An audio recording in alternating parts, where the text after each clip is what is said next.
Mon épouse s'est enfuie avec son patron, et l'épouse du patron m'a offert le mariage et une fortune. Il ne m'a fallu que 5 secondes pour prendre la décision qui allait tout changer. 5 secondes. Le temps qu'il faut à un cœur brisé pour comprendre qu'il n'a plus rien à perdre. La femme qui se tenait devant ma porte ce soir-là n'était pas n'importe quelle femme. C'était Georgina, l'épouse de l'homme avec qui mon épouse s'était enfuie quelques heures plus tôt. Propriétaire de 5 entreprises, froide comme le marbre, elle m'a fait une proposition qu'aucun homme sain d'esprit n'aurait jamais imaginé entendre. Elle me l'a dit en me regardant droit dans les yeux, sans la moindre hésitation dans la voix. « Si vous dites oui, nous nous marions demain matin. » Et j'ai dit oui. Mais pour comprendre pourquoi j'ai pris cette décision en 5 secondes, je dois vous raconter ce qui s'est passé avant. Je dois vous faire ressentir ce que j'ai ressenti lorsque je suis rentré chez moi cet après-midi-là et que j'ai découvert que 11 ans de mariage tenaient parfaitement dans 3 valises et un billet de papier plié sur la table de la cuisine. Je dois vous faire comprendre quel genre d'homme j'étais avant cette nuit-là et quel genre d'homme j'ai décidé de devenir après, car cette histoire ne commence pas avec Georgina, elle commence avec une chemise jetée à terre. J'étais rentré à la maison à 18h30, comme tous les jours.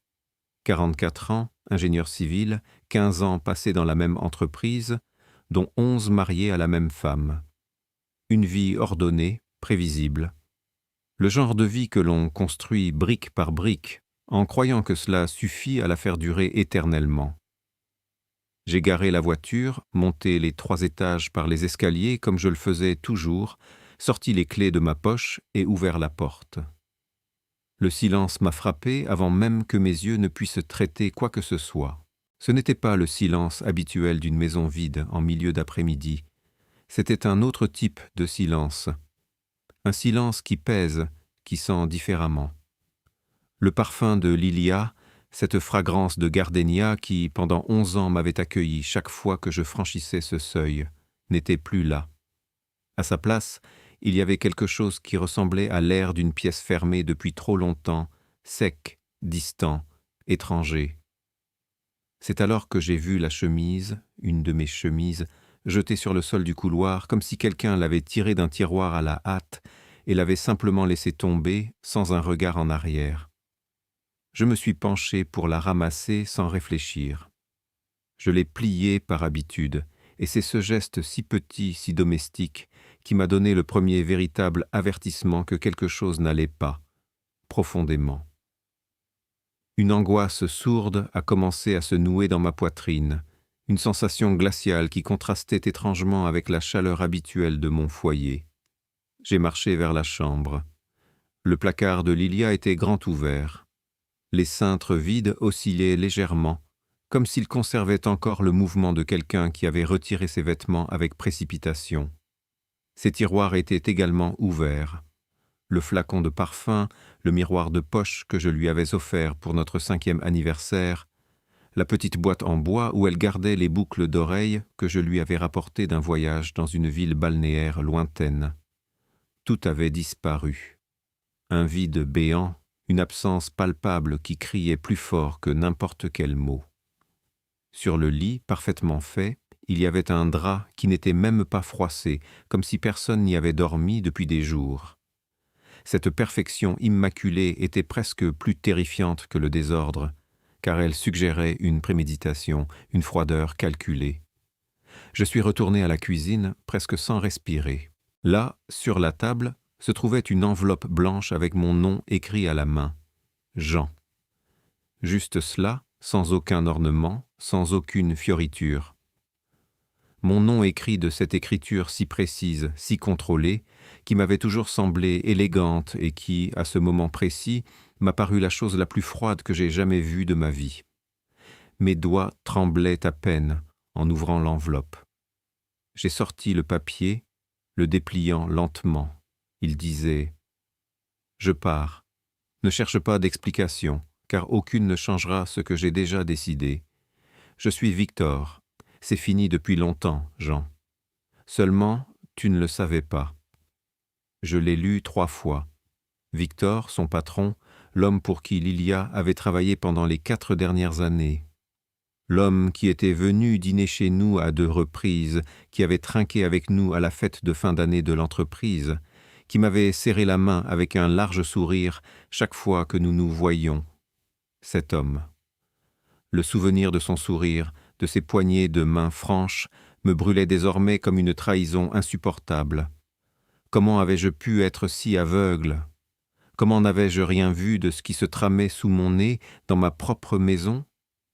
J'ai laissé tomber le papier sur la table, me suis assis sur la chaise. Je n'ai pas pleuré, je n'ai pas crié, je n'ai rien cassé. Je suis resté simplement assis, fixant ce papier blanc sur le bois sombre de la table, écoutant le bruit de l'horloge murale qui continuait de marquer les secondes comme si le monde ne venait pas de se briser en 2. Tic, tic, tic. 11 ans. Tic. 11 ans à me réveiller aux côtés de la même femme, à partager le même espace, à construire ce que je croyais être un foyer. Tic. Tout cela réduit à 4 lignes manuscrites sur un papier qui ne contenait même pas une excuse. Pas un mot de regret, pas une once de compassion. Juste une déclaration froide, définitive, qui anéantissait tout ce que j'avais cru être ma vie. J'ai pris le téléphone, j'ai appelé Lilia 4 fois. Les 4 fois, je suis tombé directement sur sa messagerie vocale. Sa voix enregistrée, si familière, me disant de laisser un message. Je n'en ai laissé aucun. Que pouvais-je bien dire? Qu'allais-je lui demander? Les mots se perdirent dans ma gorge, étouffés par un mélange de choc, de colère et d'une douleur lancinante. J'ai appelé Rodrigo, mon ami depuis 30 ans, le seul avocat en qui j'avais une confiance aveugle, le seul homme que je pouvais appeler dans un moment pareil, sans ressentir de honte. Il a répondu à la 2e sonnerie. Je lui ai dit simplement, la voix étranglée, « Lilia est partie avec Victor ». Il y a eu un silence de l'autre côté de la ligne, un silence lourd de compréhension. Puis sa voix, grave et basse, a retenti, « J'arrive ». C'était tout ce dont j'avais besoin d'entendre, une ancre dans le chaos. En attendant Rodrigo, je me suis mis à arpenter l'appartement, une démarche sans but, comme si je cherchais désespérément une part de moi-même que je ne parvenais pas à nommer. Je suis entré dans la salle de bain. Le côté du lavabo qu'elle occupait était désormais d'une propreté clinique, d'une désolante nudité. Plus de crème, plus de brosse, plus aucun de ces petits objets qui, pendant 11 longues années, avaient peuplé cet espace avec une telle évidence que j'avais cessé de les remarquer. Leur absence criante les rendait à présent immenses, presque assourdissantes. Je me suis appuyé lourdement sur le rebord froid du lavabo et j'ai levé les yeux vers mon reflet. Un homme de 44 ans, le visage tiré, les yeux cernés, la cravate desserrée, me fixait avec une expression que je ne reconnaissais pas. Combien de temps Lilia avait-elle planifié cela? Des semaines? Des mois? Combien de fois avait-elle partagé cette même cuisine, ce même lit, feignant que tout était intact, alors qu'intérieurement, elle s'était déjà évanouie, emportant avec elle une part de mon âme? 40 minutes plus tard, la sonnette a retenti. C'était Rodrigo. Il tenait à la main une bouteille de whisky, un geste silencieux et prévenant. Son visage, habituellement si serein, était marqué par une gravité inhabituelle, trahissant qu'il assimilait lui aussi la nouvelle. Nous nous sommes installés dans le salon. Je lui ai tendu le papier. Il l'a lu en silence, puis l'a reposé sur la table basse avec une précaution presque rituelle, comme s'il s'agissait d'une pièce à conviction fragile et irréfutable. « Sais-tu depuis combien de temps ils sont ensemble ?» m'a-t-il demandé, sa voix basse. J'ai secoué la tête, incapable de formuler une réponse. « Je ne sais rien, Rodrigo. J'étais le dernier à l'apprendre, l'homme le plus aveugle du monde. » Rodrigo a hoché la tête, lentement. Puis il a prononcé des mots qui, sur le moment, n'ont pas résonné avec toute leur force, mais qui, quelques heures plus tard, allaient me prendre un poids colossal. « Jean, il faut absolument que tu ne fasses rien d'impulsif cette nuit, parce que si mes soupçons sont fondés, ce n'est pas seulement une simple infidélité. Cela peut être bien plus compliqué que ça. » Je n'ai pas compris ce qu'il voulait dire. Je le lui ai demandé. Il a répondu qu'il devait vérifier certaines informations avant de parler et qu'il m'appelait Georgina, sans un mot, avait posé sur ma table basse une pile de documents soigneusement classés. Le premier dossier s'ouvrait sur une liste impressionnante. 5 entreprises enregistrées à son nom, dont 4 héritées de son père et une qu'elle avait elle-même fondée 8 ans auparavant. S'y ajoutait un portefeuille immobilier conséquent, comprenant 4 propriétés dans la capitale et 2 dans une grande ville du Nord, ainsi qu'un compte d'investissement affichant une valeur approximative de 2 300 000 $. Je parcourais ces lignes, le cerveau engourdi, tentant de saisir l'ampleur de cette fortune. Le deuxième document était un projet d'accord prénuptial, rédigé le jour même. Il détaillait des conditions spécifiques destinées à protéger les actifs principaux de Georgina, tout en m'octroyant une participation directe dans 2 de ses entreprises en tant que partenaire stratégique, et ce, dès le premier jour. L'ironie de la situation était amère, un contrat de mariage alors que ma propre union venait d'être pulvérisée. Mais le troisième document, celui-là, je ne m'attendais absolument pas à le voir. C'était un rapport financier, et mon nom y figurait en bonne place. Je le fixai, l'incompréhension totale brouillant ma vision. Puis je commençai à lire, et le froid qui me saisit n'avait rien à voir avec la température de la pièce. Le rapport indiquait que mon nom apparaissait comme garant sur 3 crédits commerciaux distincts, tous signés au cours des 18 derniers mois. Tous étaient liés à une entreprise de construction que je n'avais jamais entendu nommer, VR Capital Investissement, une entité fantôme pour moi. Ces crédits s'élevaient à un total de 480 000 $. Mon nom, mon numéro d'identification, toutes mes données personnelles y figuraient, accompagnées d'une signature que je n'avais jamais apposée. La certitude de cette falsification me frappa de plein fouet. Je levai les yeux du document et posai mon regard sur Georgina. Elle ne semblait nullement surprise par ma réaction, comme si elle l'avait anticipée. Sa voix était d'une platitude déconcertante, presque clinique. Victor utilise depuis au moins 2 ans les identités de personnes de son entourage pour garantir des crédits d'une entreprise qui n'existe que sur le papier. Tu n'es pas le seul, Jean. Il y a au moins 4 autres personnes dans la même situation. Mais c'est toi qui as le montant le plus élevé engagé. » Elle marqua une courte pause. « Si ces crédits tombent en défaut de paiement, et ils vont tomber en défaut, car cette entreprise n'a aucun actif réel pour les soutenir, la banque se retournera contre les garants. » Ce fut à cet instant précis que je compris que l'homme que j'avais été jusqu'à cette nuit-là ne survivrait pas à ce qui s'annonçait. J'avais 2 options, aussi brutales l'une que l'autre, rester assis, attendant que le monde m'écrase, ou me lever et l'écraser le premier. Le choix, bien que terrifiant, s'imposa avec une clarté glaçante.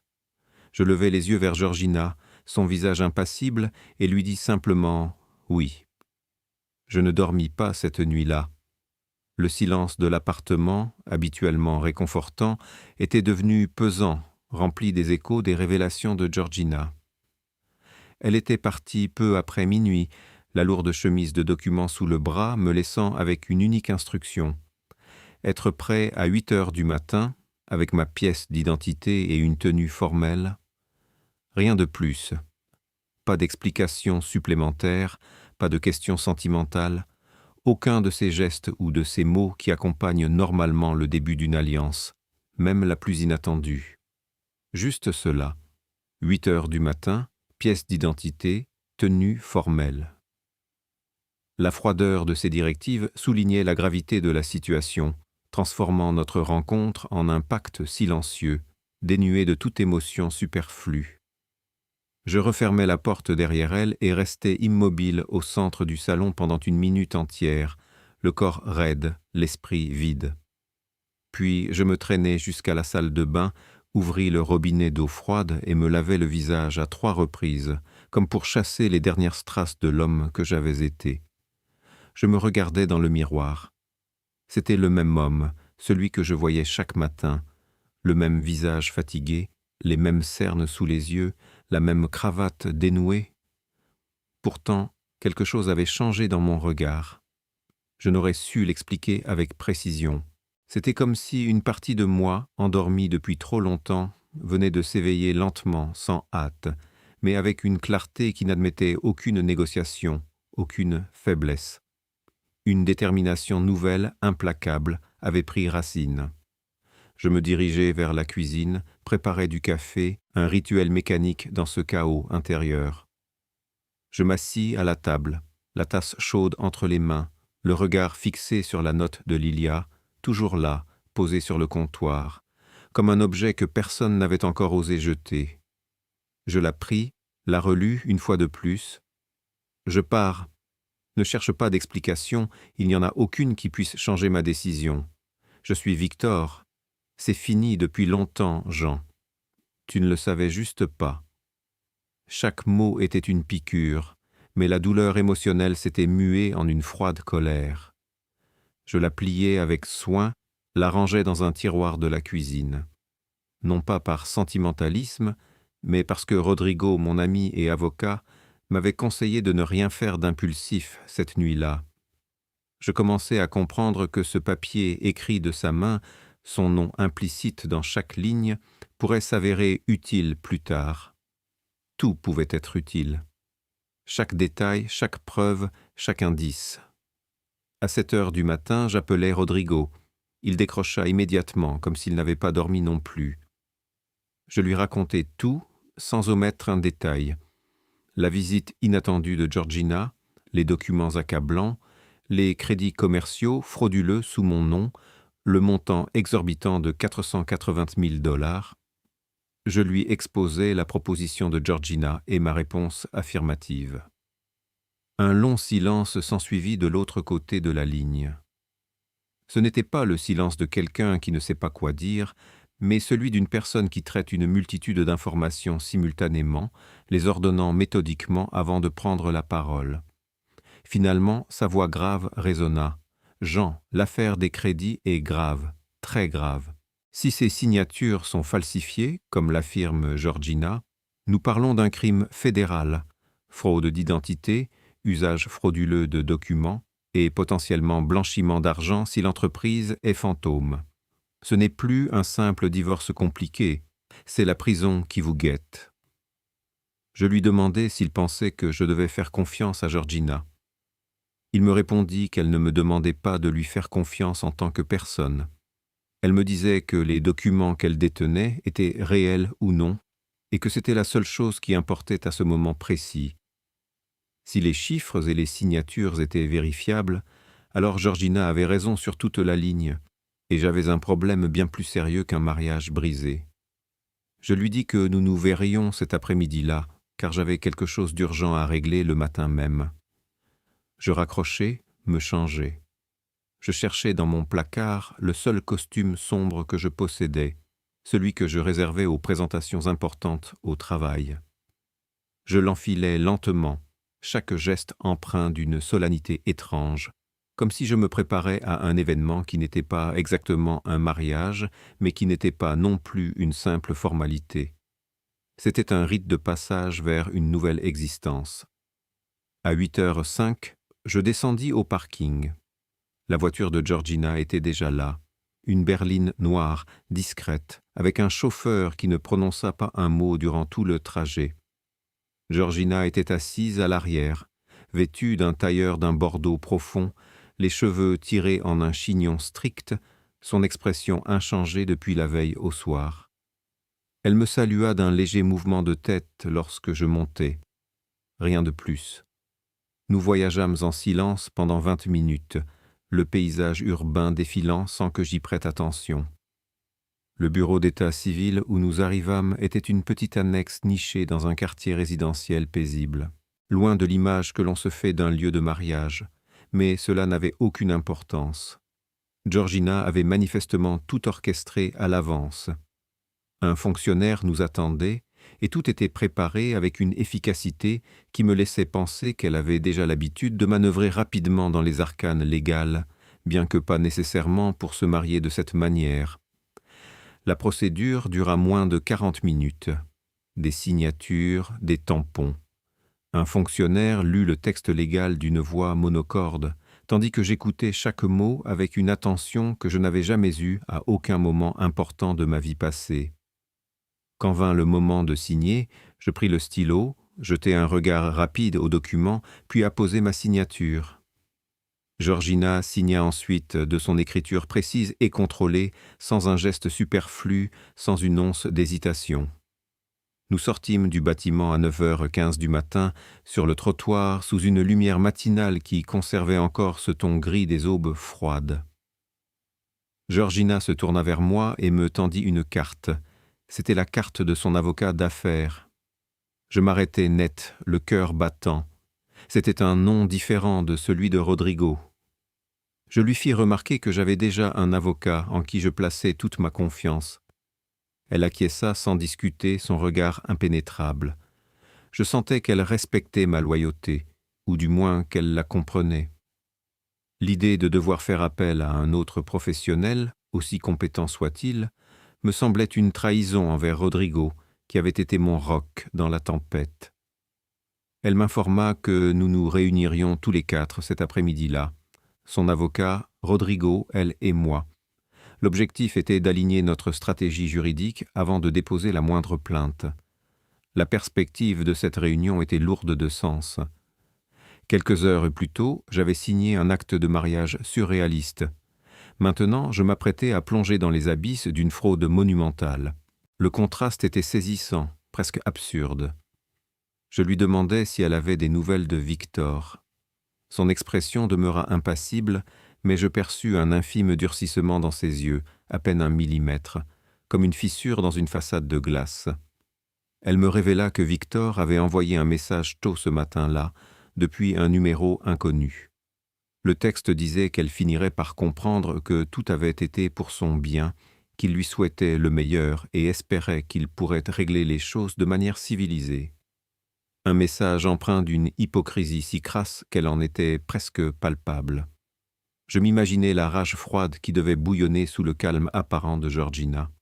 « Qu'avez-vous répondu » demandai-je, curieux de sa réaction. « Rien » me dit-elle d'une voix sèche. Les réponses ne se donnent pas par message. Sa concision était éloquente, elle ne s'abaissait pas à ce genre de joute. Sa détermination était une force tranquille, et je commençais à comprendre pourquoi elle était si redoutable. Cet après-midi-là, dans le cabinet de l'avocat de Georgina, fut le moment où l'ampleur réelle de la situation se déploya devant moi dans toute son horreur. Le cabinet était un espace sobre, aux murs tapissés de livres de droit et d'œuvres d'art discrètes, un lieu où la gravité des affaires se mêlait à une certaine austérité. L'air y était lourd, imprégné de l'odeur du papier et du cuir. Rodrigo arriva, l'air fatigué mais concentré, un ordinateur portable sous le bras et une épaisse chemise de documents qu'il avait préparée depuis le matin. L'avocat de Georgina, un homme d'une 50aine d'années à la voix posée et aux manières précises, déposa sur la table un second rapport de l'auditeur privé que Georgina avait engagé 6 mois auparavant. Ce que ce rapport révélait était bien pire que tout ce que j'avais pu imaginer la veille au soir. La société fantôme, investissement VR Capital, liée au crédit à mon nom, n'était pas la seule de son genre. Il y en avait 3 autres, toutes créées au cours des 4 dernières années.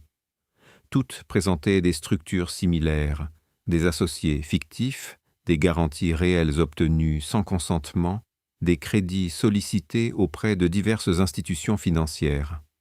Le montant total engagé par l'ensemble de ces entreprises dépassait les 2 millions de dollars.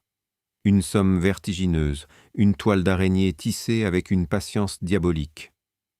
J'avais l'impression d'être un insecte pris au piège, observant les fils de soie se resserrer autour de moi. Et il y avait plus encore, quelque chose que Rodrigo avait découvert en examinant les registres publics ce matin-là, grâce aux informations que je lui avais fournies la nuit précédente. L'une de ces entreprises fantômes avait Lilia comme représentante légale. Ma Lilia, avec son nom complet, sa signature, son numéro d'identification. Le choc fut brutal, une décharge électrique qui me traversa de part en part. Ce n'était plus une simple trahison amoureuse, c'était une complicité active, une participation délibérée à une machination financière. Je me souvenais de Lilia, si insouciante, si légère, signant des documents sans même les lire, me faisant confiance aveuglément. Ou du moins, c'est ce que je croyais. Maintenant, chaque souvenir était teinté d'une amertume nouvelle, d'une suspicion glaçante. La pièce sombra dans un silence pesant, interrompu seulement par le léger bourdonnement de l'ordinateur portable de Rodrigo. Il me regarda sans rien dire encore, mais je pouvais lire dans son expression qu'il était en train de reconsidérer tout ce qu'il pensait savoir de cette histoire. Je faisais de même.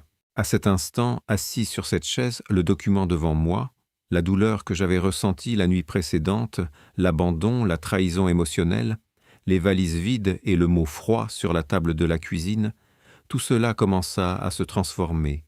Ce n'était plus une blessure sentimentale, mais quelque chose de plus froid, de plus acéré, une fureur contenue. La fureur de quelqu'un qui comprend qu'il n'a pas seulement été trompé en amour, mais utilisé comme un simple pion, un outil dans un stratagème qui fonctionnait dans son dos depuis des années. Mon monde s'effondrait, non pas avec le fracas d'un amour brisé, mais avec le craquement sec d'une structure financière frauduleuse. Lilia n'était pas partie avec Victor sur un coup de tête, emportée par une passion soudaine. Ce n'était pas une histoire d'amour qui avait débordé les limites du mariage. C'était une sortie planifiée, minutieusement préparée avec le temps, avec des documents, des signatures, des sociétés écrans et des crédits que quelqu'un devrait payer lorsque tout s'effondrerait. Et ce quelqu'un, c'était moi. La froideur de cette révélation était plus dévastatrice que n'importe quelle dispute ou scène de ménage. Georgina m'observait de l'autre côté de la table, non pas avec pitié, mais avec une forme de reconnaissance, comme si elle comprenait exactement ce que je traversais, car elle-même avait vécu ce même moment de clarté brutale quelques heures auparavant. Un lien silencieux se tissait entre nous, celui de deux victimes d'une même machination, désormais alliées. L'avocat de Georgina fut le premier à briser le silence. Il déclara qu'avec les preuves dont il disposait à ce moment-là, il pouvait déposer une plainte pénale solide. L'auditeur privé était en train de finaliser son rapport qui serait prêt dans les 48 heures. Avec ce rapport, les documents des crédits falsifiés et l'enregistrement de Lilia comme représentante légale de l'une des entreprises, le dossier était suffisamment robuste pour demander des mesures conservatoires immédiates. Cela inclurait le gel des comptes bancaires et l'interdiction de quitter le pays pour les suspects. Chaque mot était prononcé avec une précision chirurgicale, soulignant la gravité et l'urgence de la situation. Rodrigo leva les yeux de son ordinateur portable, son visage marqué par la fatigue. Il prononça une seule phrase, lourde de sens. « Si nous voulons agir, nous devons le faire avant qu'il ne réalise que nous savons tout. » Dès que Victor soupçonnera qu'une plainte est en route, il commencera à déplacer l'argent, et l'argent qui bouge vite est très difficile à tracer par la suite. La course contre la montre était lancée. Je regardais Georgina. Elle me regardait déjà. « Combien de temps avons-nous » lui demandai-je, la voix tendue.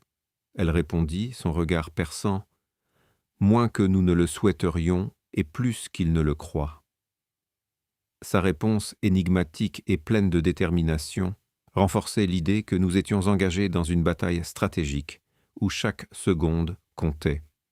Les 48 heures qui suivirent furent les plus silencieuses et les plus intenses de ma vie. Il n'y eut pas de cris, pas de scène dramatique, aucun de ces moments que l'on imagine lorsque l'on pense à une vengeance. Ce fut tout le contraire, ce fut du café froid sur des bureaux débordant de documents. Ce fut Rodrigo, les yeux rougis par le manque de sommeil, épluchant les registres commerciaux sur son ordinateur portable.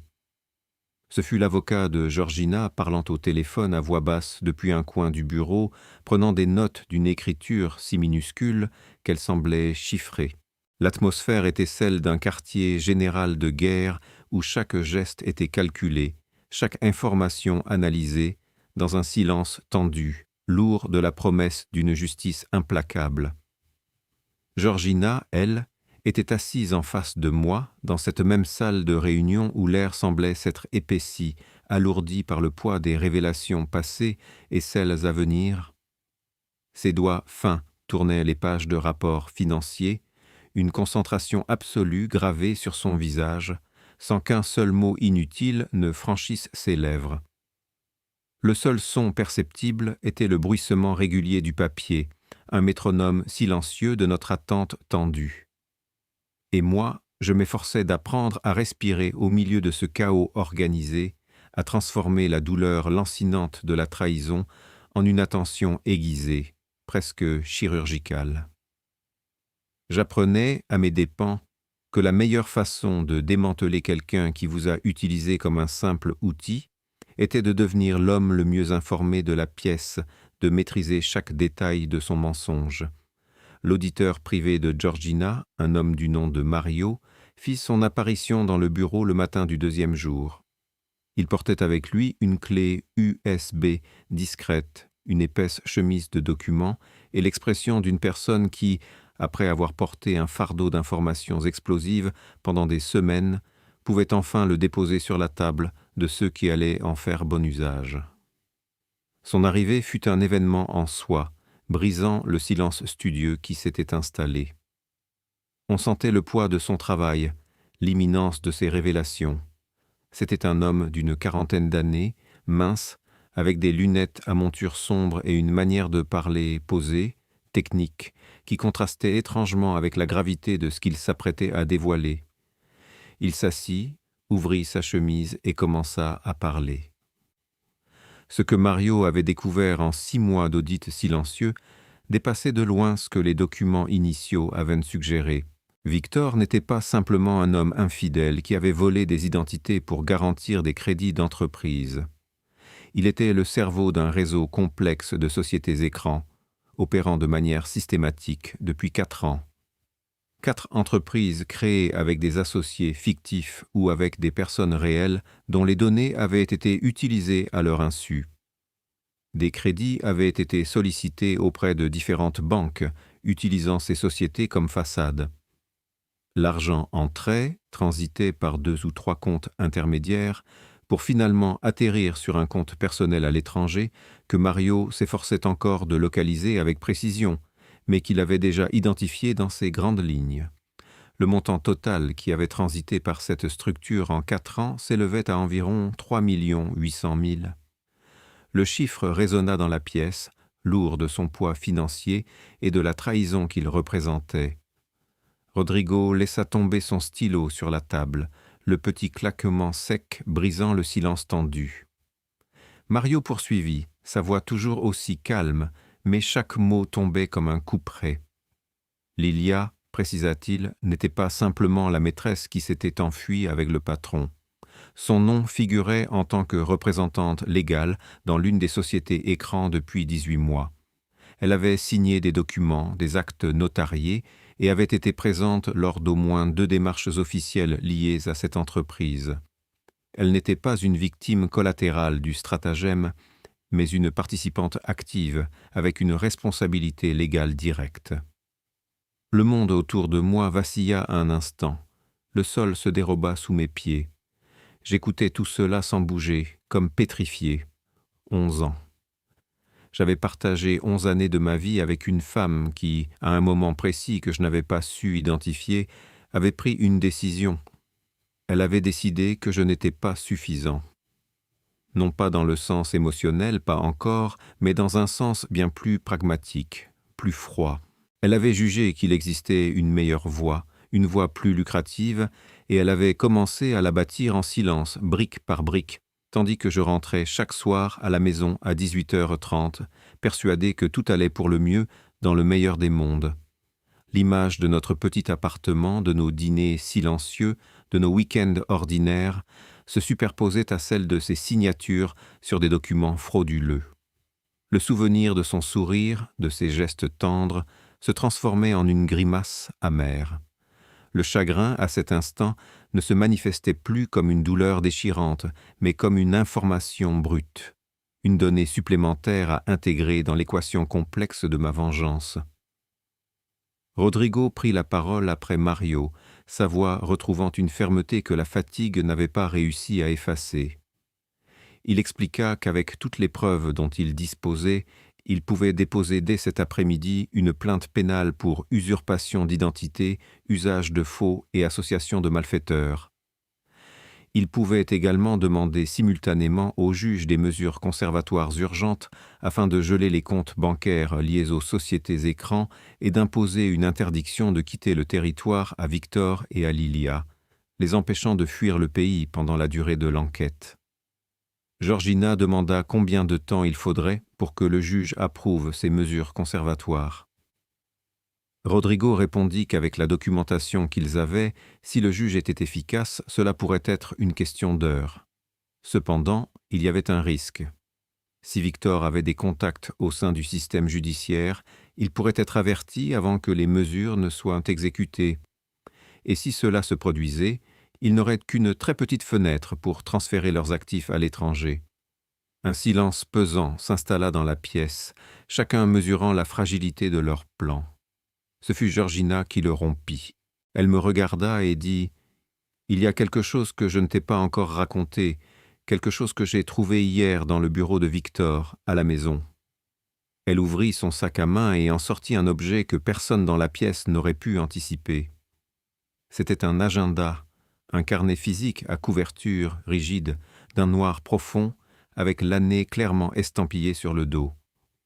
Elle le déposa sur la table avec une infinie précaution, comme s'il était d'une fragilité extrême, comme si elle mesurait précisément le poids de chaque secret qu'il contenait. L'objet, anodin en apparence, irradiait une aura de mystère et de révélation. Elle expliqua qu'elle l'avait découvert dans le double fond d'un tiroir de bureau, que Victor l'avait dissimulé derrière une planche lâche à l'arrière du tiroir, le genre de cachette qu'utilise quelqu'un qui ne fait confiance à aucune sécurité numérique. À l'intérieur, il y avait des annotations avec des dates, des noms, des montants et des références à des transactions spécifiques, toutes écrites de la main de Victor. Certaines de ces annotations correspondaient exactement au mouvement que Mario avait identifié lors de son audit. Mario s'empara de l'agenda, non sans enfiler des gants fins, et l'ouvrit avec une lenteur presque rituelle. Il tourna les pages en silence pendant de longues minutes, tandis que tous les regards de la pièce étaient rivés sur lui, suspendu à son verdict. Puis il leva les yeux, son visage habituellement impassible marqué d'une nouvelle gravité, et prononça une seule phrase, lourde de sens. « C'est un journal de bord. » Victor avait méticuleusement tenu un registre manuel de toutes ses activités, une véritable obsession. Il ne voulait laisser aucune trace numérique, craignant par-dessus tout qu'un système puisse être piraté, qu'une donnée puisse être interceptée ou altérée. Dans son esprit, le papier tangible et dissimulé représentait une forteresse imprenable, une sécurité absolue face aux menaces invisibles du monde numérique qu'il méprisait tant. Rodrigo, l'avocat de John, esquissa alors un sourire, le premier véritable en 2 jours. Ce n'était pas une explosion de joie, mais plutôt une expression contenue, une satisfaction profonde et très spécifique qui éclaira son visage habituellement grave. « Le papier est plus sûr, commenta-t-il d'une voix posée, jusqu'à ce que quelqu'un le trouve. » Il y avait dans ces mots la reconnaissance d'une faille cruciale dans le plan de Victor, une erreur d'appréciation qui allait leur être fatale. C'est cet après-midi-là que la plainte fut officiellement déposée.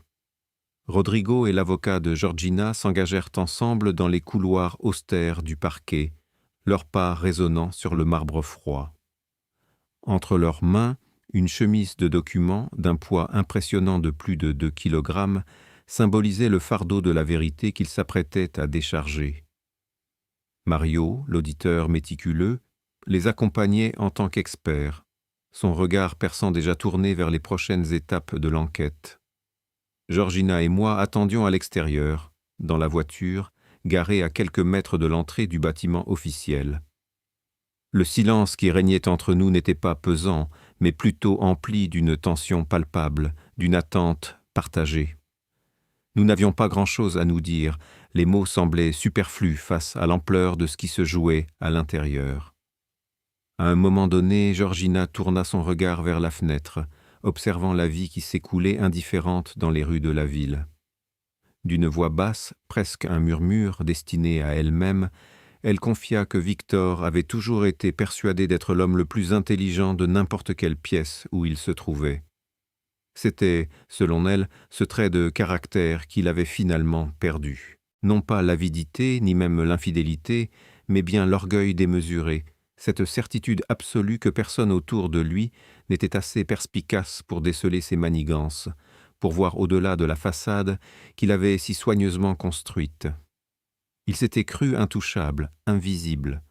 Je lui demandai depuis combien de temps ils étaient mariés. 14 ans, répondit-elle, le chiffre flottant dans l'air comme un lourd secret. Je ne dis rien de plus. Il n'y avait rien à ajouter.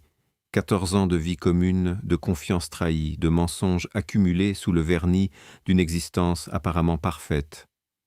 Le poids de cette révélation était immense, et je pouvais imaginer le gouffre qu'elle avait dû ressentir en découvrant la vérité. Rodrigo émergea du bâtiment 1h40 plus tard. Il s'avança vers la voiture d'un pas mesuré, empreint de cette sérénité particulière aux avocats qui viennent d'accomplir une tâche dont ils savent, au fond d'eux, qu'elle portera ses fruits. Il y avait dans sa démarche une assurance tranquille, la satisfaction du travail bien fait. Il ouvrit la portière arrière, s'installa et posa sur moi un regard grave. « La plainte est déposée », annonça-t-il d'une voix ferme. « Le juge a tous les documents en main. Demain matin, nous vérifierons si les mesures conservatoires ont été approuvées. Mais Jean, il faut que tu comprennes une chose essentielle. À partir de maintenant, dès que Victor apprendra que le processus est en marche, et il l'apprendra, c'est inévitable, la situation va radicalement changer. Il ne sera plus l'homme serein qui envoie des messages pour tenter de résoudre les choses à l'amiable. Il va passer en mode survie.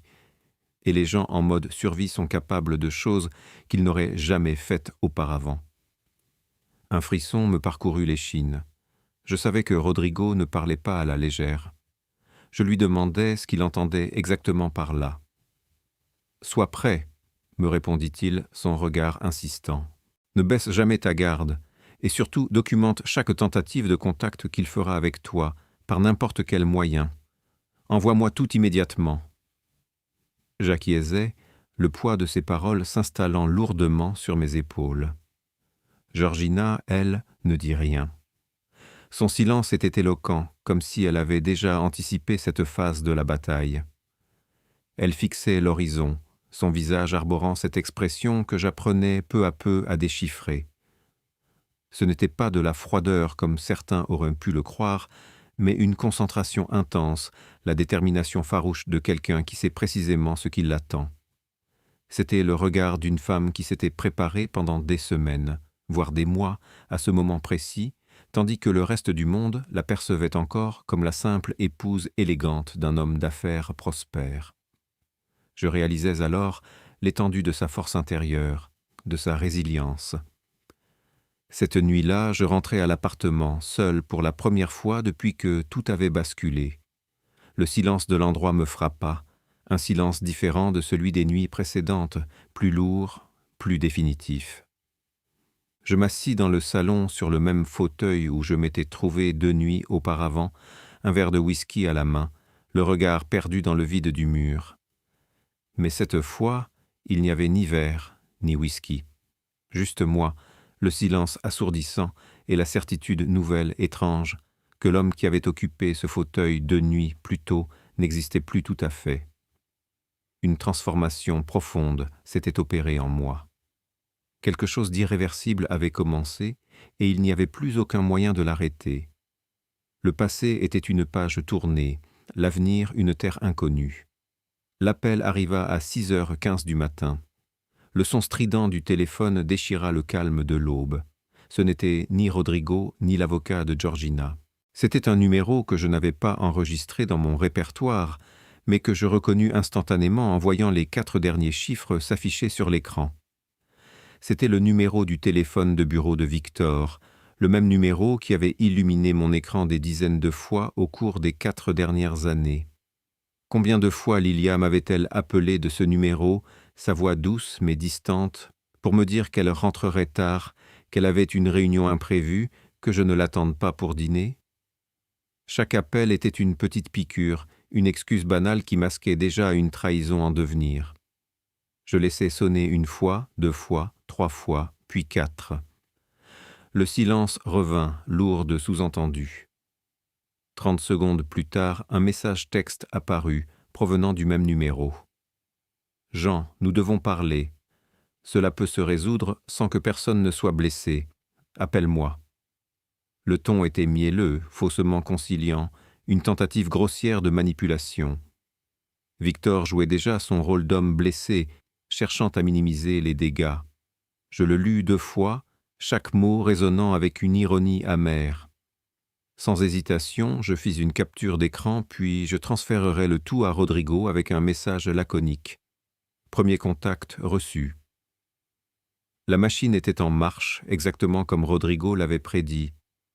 Rodrigo répondit en moins de 2 minutes, sa réactivité témoignant de l'urgence de la situation. « Parfait », écrivit-il. « Ne répond absolument rien. Chaque tentative de contact de leur part est une preuve supplémentaire qui nous sera utile. Laisse-les parler, laisse-les s'enfoncer. » Je me levai, le corps encore lourd de la nuit agitée, et préparai un café fort. Je restai ensuite debout devant la fenêtre de la cuisine, observant la rue encore presque déserte à cette heure matinale. Mon esprit s'attarda sur Victor. Je revis son visage souriant lors de ce dîner chez moi, levant son verre, parlant avec enthousiasme de projets ambitieux, de marchés prometteurs, d'opportunités à saisir. Je me remémorais toutes ces fois où il s'était assis en face de moi, me regardant droit dans les yeux, tandis qu'intérieurement, il calculait froidement comment m'utiliser, comment me manipuler pour ses propres desseins. La duplicité était vertigineuse. Une vague de rage pure et directe m'envahit pendant quelques secondes, une colère brûlante et légitime. Mais je la laissais passer, la repoussant avec une discipline nouvelle. La rage était un luxe que je ne pouvais plus me permettre. Elle était coûteuse, elle exigeait de l'attention, elle obscurcissait la clarté d'esprit, elle altérait la précision de jugement. Et j'avais besoin de ces 3 qualités intactes, plus que jamais, pour la bataille qui s'annonçait. À 9 heures précises, je retrouvai Georgina dans son bureau principal. C'était la première fois que je pénétrais dans cet espace, et le contraste avec tout ce que j'avais traversé ces derniers jours me frappa d'une manière inattendue, presque violente. L'entreprise occupait un étage entier d'un immeuble de bureaux moderne et imposant, situé dans le quartier chic de Polanco. La réception, immaculée, était ornée de marbre blanc poli, reflétant la lumière avec une élégance discrète. Le personnel, impeccablement vêtu, la saluait avec un mélange évident de respect professionnel et d'une affection presque sincère, un signe de sa capacité à inspirer la loyauté. Une vaste salle de réunion offrait une vue panoramique imprenable sur la ville, un tableau vivant de l'effervescence urbaine. Ce n'était pas de l'ostentation vide, mais plutôt l'incarnation d'une puissance discrète, d'une réussite bâtie sur des fondations solides, loin des artifices et des tromperies de Victor. C'était le genre d'environnement que bâtit une personne ayant travaillé avec sérieux pendant des décennies, quelqu'un qui comprend que les espaces communiquent l'autorité bien avant que l'on ouvre la bouche. Chaque détail, du grain du bois sombre des meubles à l'éclairage subtil qui mettait en valeur des œuvres d'art discrètes, parlait d'une réussite forgée dans la persévérance et l'intelligence, loin des éclats éphémères. Georgina m'attendait debout devant son bureau, une silhouette élégante et déterminée. 2 téléphones reposaient sur la surface polie de son bureau, aux côtés d'une tablette affichant plusieurs écrans ouverts, témoignage silencieux de l'ampleur de ses responsabilités et de son engagement constant. Elle m'annonça sans détour que les mesures conservatoires avaient été approuvées tôt ce matin-là. Les comptes bancaires liés aux 4 sociétés écrans étaient gelés depuis 8 heures. La restriction migratoire pour Victor et pour Lilia était active depuis la même heure. Je restai un instant, le souffle coupé, à assimiler ces informations.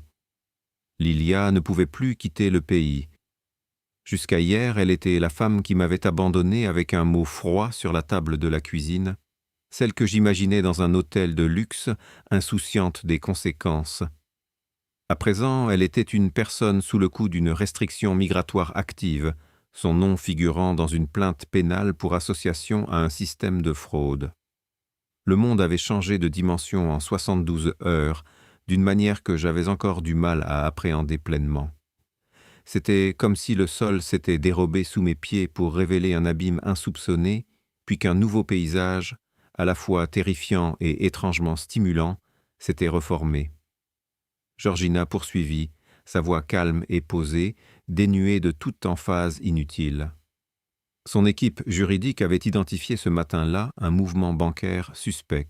Quelqu'un avait tenté de transférer des fonds depuis l'un des comptes gelés quelques heures seulement, avant l'exécution de la mesure conservatoire.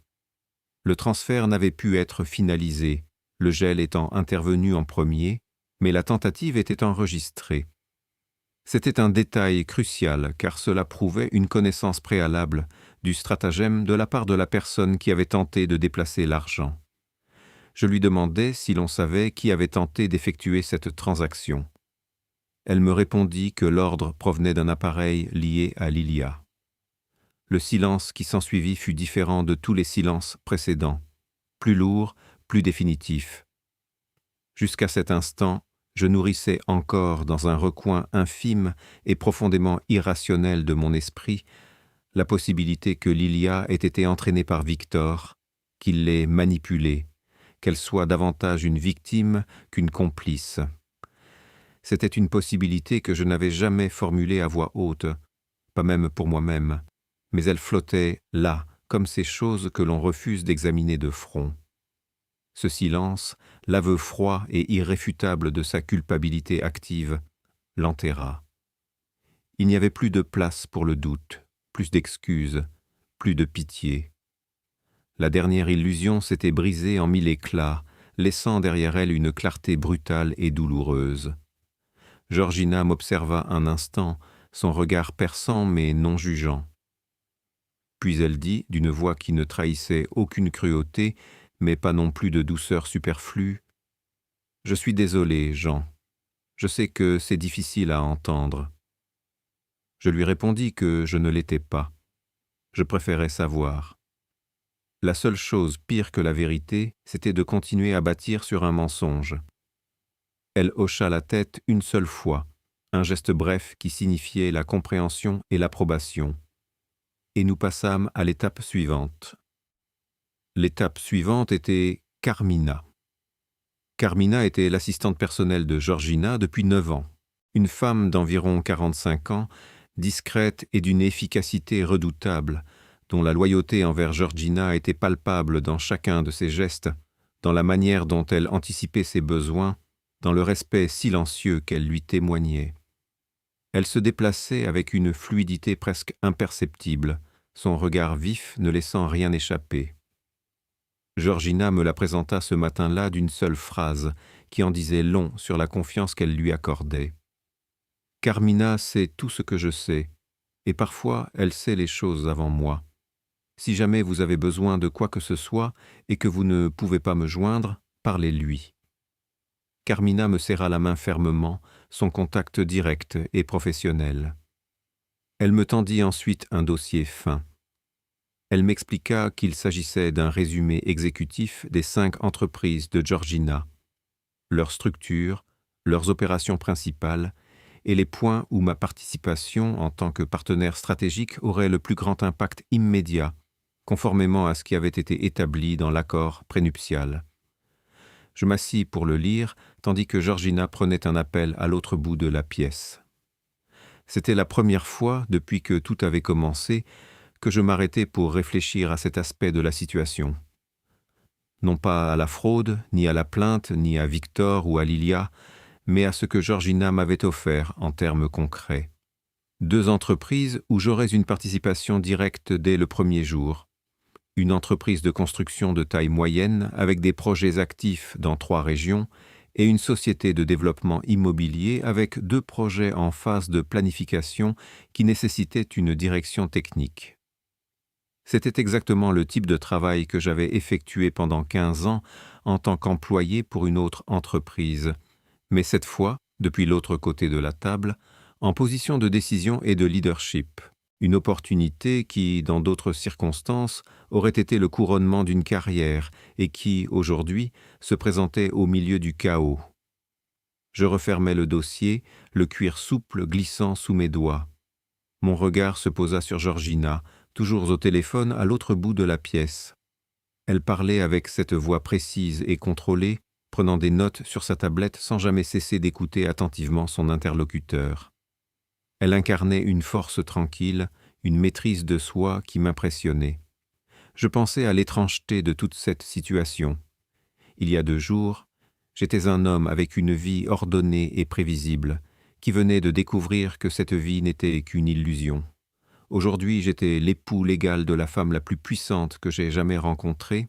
Mon nom figurait dans une plainte pénale en tant que victime d'une fraude de plusieurs millions, et je détenais une participation dans 2 entreprises qui, ensemble, généraient plus de chiffre d'affaires en un trimestre que ce que j'avais gagné au cours des 5 dernières années. Ce n'était pas de la gratitude que je ressentais, c'était quelque chose de plus proche de la responsabilité, du poids spécifique de comprendre qu'il n'y avait plus de retour en arrière possible. La seule direction était en avant, avec toute la clarté que je pouvais rassembler. C'était un engagement, une acceptation du nouveau chemin qui s'ouvrait, avec ses défis et ses promesses. Georgina termina son appel, posa sa tablette et se dirigea vers moi, son pas léger mais déterminé. Elle me dit qu'il y avait autre chose que je devais savoir. Ce matin-là, après l'exécution des mesures conservatoires, Victor avait appelé son avocat personnel. Cet avocat avait ensuite envoyé une lettre formelle au cabinet de Rodrigo, indiquant que son client était disposé à collaborer avec les autorités en échange d'un accord qui réduirait son exposition légale. Son client prétendait avoir agi sous la pression de tiers et était prêt à offrir des informations supplémentaires sur d'autres personnes impliquées dans le stratagème. La nouvelle me frappa comme un coup de marteau, mais je m'efforçais de ne rien laisser paraître. Victor, l'homme qui avait orchestré ma ruine, était maintenant acculé, cherchant à se défausser. Je lui demandai ce que cela signifiait en termes pratiques. Georgina me regarda, ses yeux sombres et intenses, sans la moindre trace d'alarme. « Cela signifie que Victor a peur, » répondit-elle d'une voix posée. « Et quand il a peur, il cherche quelqu'un à livrer pour sauver sa propre peau. Et la personne la plus facile à livrer en ce moment, c'est toi, Jean, parce que ta signature figure sur ces documents, même si elle est falsifiée. » Elle prononça ces mots avec la froideur d'un fait établi, comme une coordonnée essentielle sur une carte qu'il fallait absolument prendre en compte pour ne pas s'égarer. L'idée que ma propre signature, même contrefaite, puisse être mon talon d'Achille me glaça le sang. C'était une réalité brutale, dénuée de toute émotion, et Georgina la présentait comme une évidence mathématique. Je lui demandai ce que nous allions faire de cette information. Elle me répondit que nous allions faire exactement ce que nous faisions déjà. Chaque pièce que nous ajoutions au dossier était un bouclier, une protection. Plus notre position légale serait solide, moins Victor aurait de marge de manœuvre pour construire un récit alternatif où j'apparaîtrais comme un complice plutôt qu'une victime. La stratégie était claire, implacable. Je n'étais pas seulement une victime, j'étais aussi une pièce maîtresse dans leur contre-attaque, et ma survie dépendait de la solidité de notre défense. Puis elle marqua une pause et dit quelque chose à laquelle je ne m'attendais pas. « Jean, » commença-t-elle, son regard s'adoucissant à peine. « Je sais que tu es entré dans tout cela parce que tu n'avais pas d'autre option.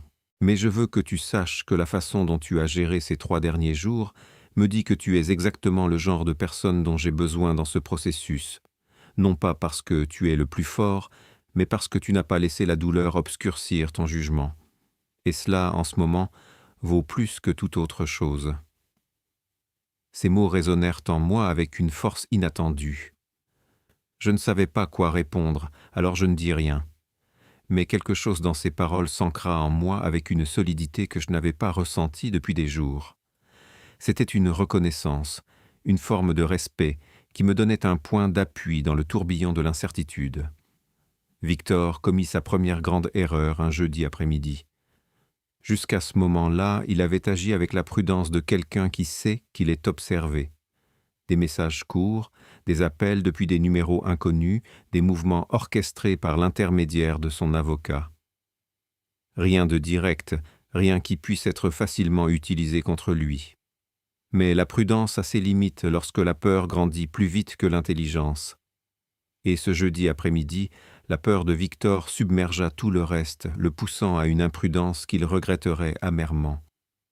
L'atmosphère autour de nous, déjà tendue, devint palpable, chargée de l'électricité d'une tempête imminente. Il m'envoya un message depuis un nouveau numéro.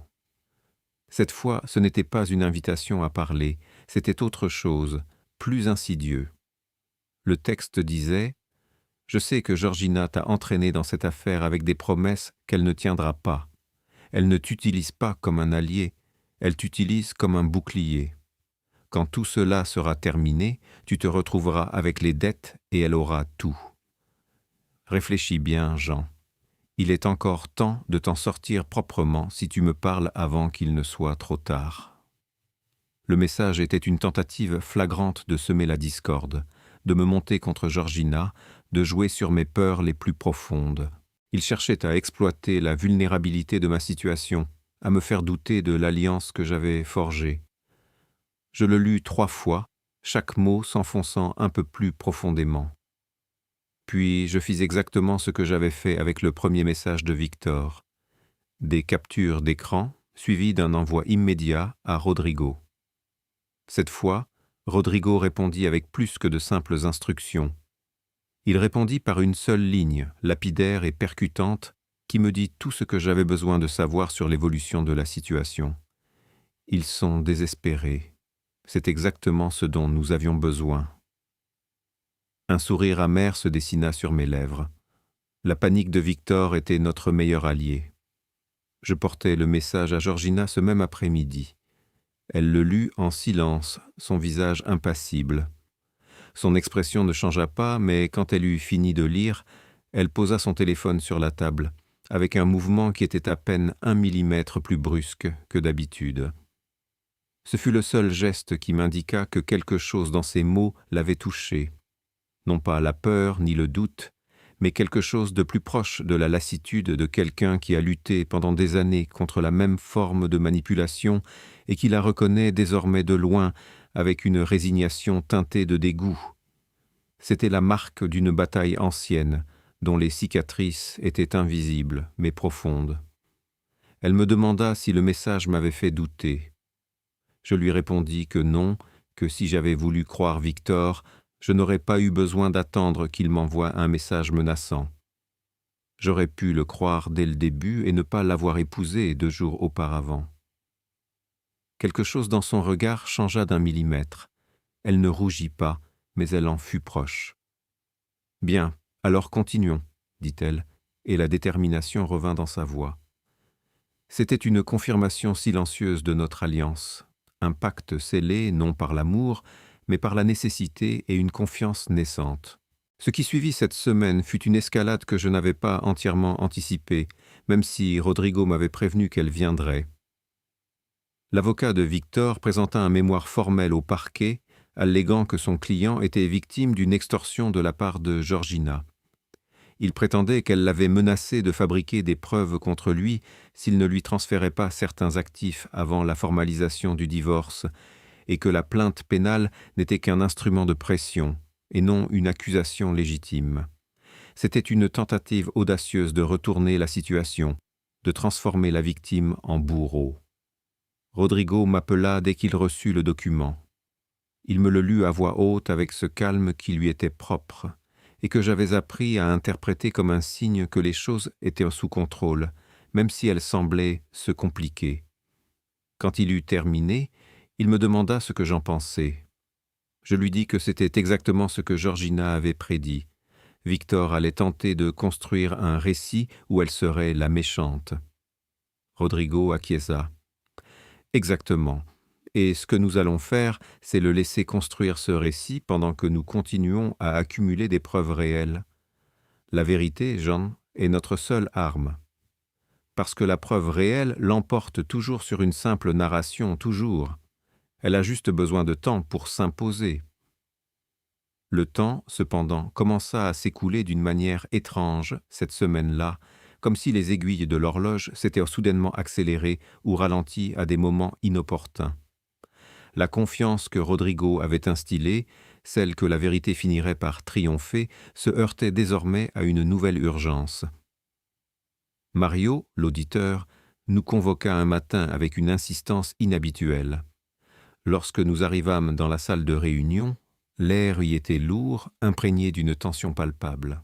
Sur la table, il avait disposé 3 relevés bancaires imprimés, et son visage affichait une expression qui n'était pas de l'alarme pure, mais qui trahissait une rupture avec son calme technique habituel. Il nous expliqua qu'il avait identifié un schéma dans les mouvements financiers des 6 derniers mois, un schéma qu'il n'avait pas décelé auparavant car il était dissimulé au sein de transactions qui, à première vue, semblaient être des opérations commerciales tout à fait normales. Il s'agissait d'un compte à l'étranger, un compte que Victor avait ouvert 18 mois plus tôt sous le nom d'une société enregistrée hors du pays. Ce compte avait reçu des virements périodiques des sociétés écrans pendant toute cette période. Le solde accumulé sur ce compte, d'après les registres que Mario avait pu retracer jusqu'à ce moment, s'élevait à environ 900 000. Georgina écouta ces révélations sans ciller, son visage impassible, mais je sentais la gravité de la situation peser sur elle. Je demandai à Mario si ce compte était inclus dans les mesures conservatoires que nous avions obtenues. Il me répondit que non, que les mesures conservatoires couvraient les comptes nationaux liés aux sociétés écrans, mais que ce compte à l'étranger était d'une nature différente. Pour le geler, il faudrait engager un processus de coopération judiciaire internationale, une démarche qui pouvait prendre des semaines, voire des mois. Des semaines ou des mois durant lesquels Victor aurait tout le loisir de déplacer cet argent où bon lui semblerait, le rendant ainsi introuvable et irrécupérable. Georgina se leva de sa chaise, son mouvement délibéré, presque méditatif. Elle s'approcha de la fenêtre, son regard se perdant dans le paysage urbain en contrebas, comme si elle cherchait des réponses au-delà des murs de la pièce.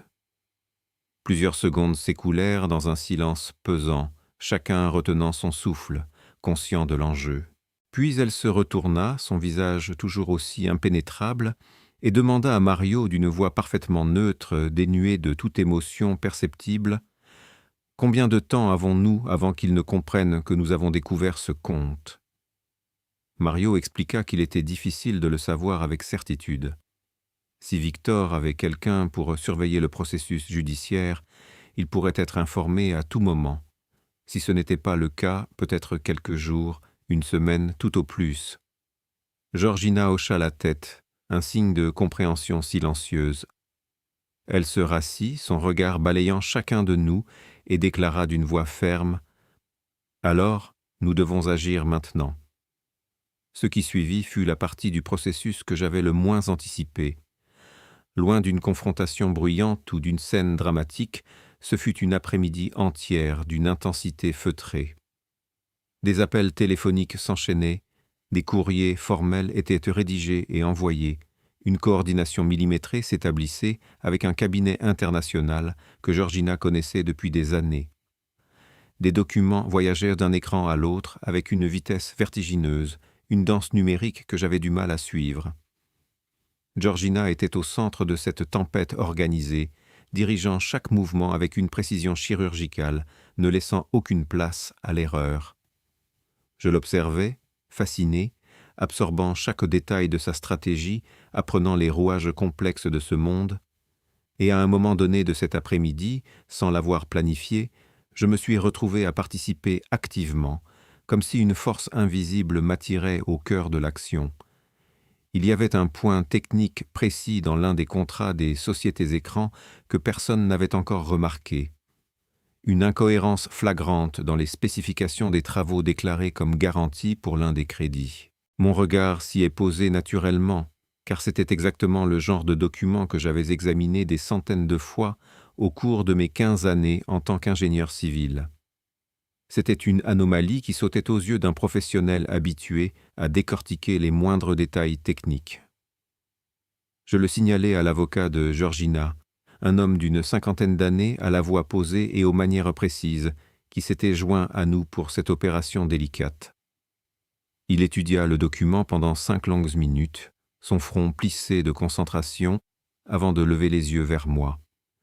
Son expression, d'abord dubitative, se transforma en une reconnaissance claire.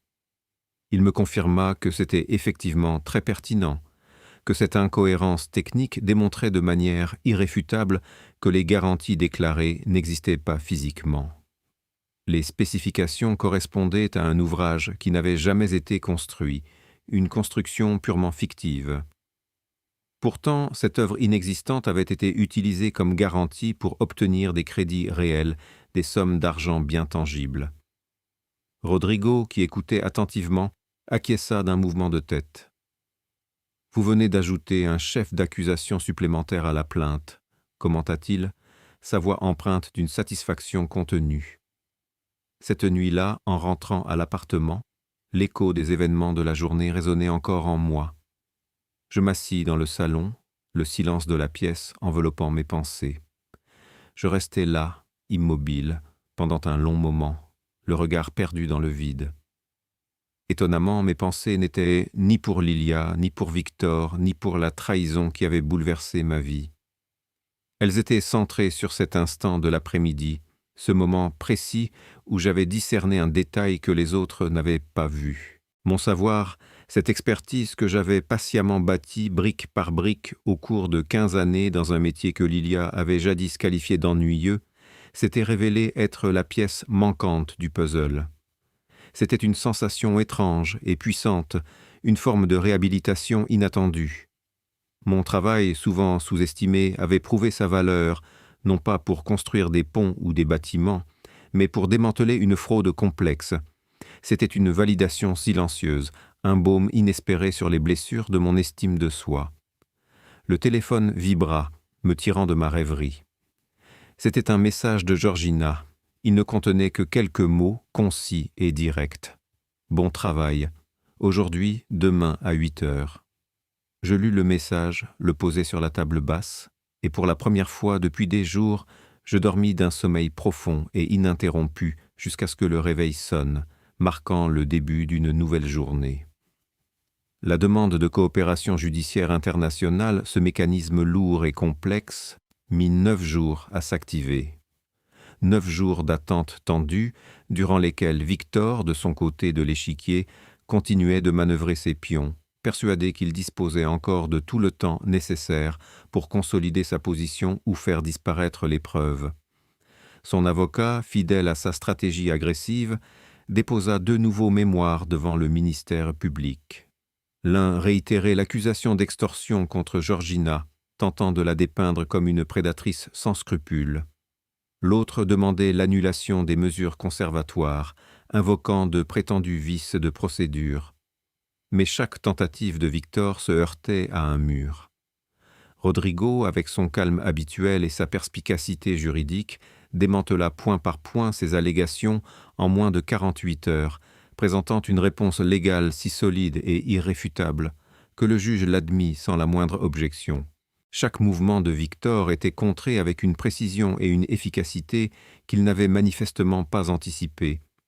Il avait bâti toute son opération sur une prémisse fondamentale, une conviction inébranlable, que les personnes de son entourage n'auraient ni les ressources, ni la détermination, ni même l'intelligence nécessaire pour l'affronter réellement.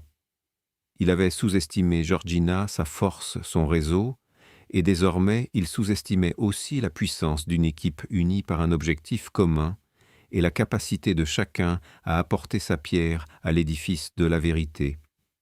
Cette prémisse, celle de son invincibilité supposée, était en train de le détruire de l'intérieur, même s'il ne le réalisait pas encore pleinement. Le 10e jour de cette confrontation acharnée, Mario fit son entrée dans la salle de réunion.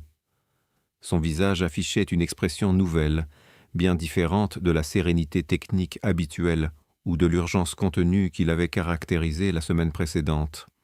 C'était un mélange subtil, une satisfaction profonde et spécifique, celle d'un chasseur qui, après des semaines de traque minutieuse, vient enfin de confirmer l'existence de sa proie, de la localiser avec une précision implacable. L'air dans la pièce, déjà lourd d'attente, devint presque palpable.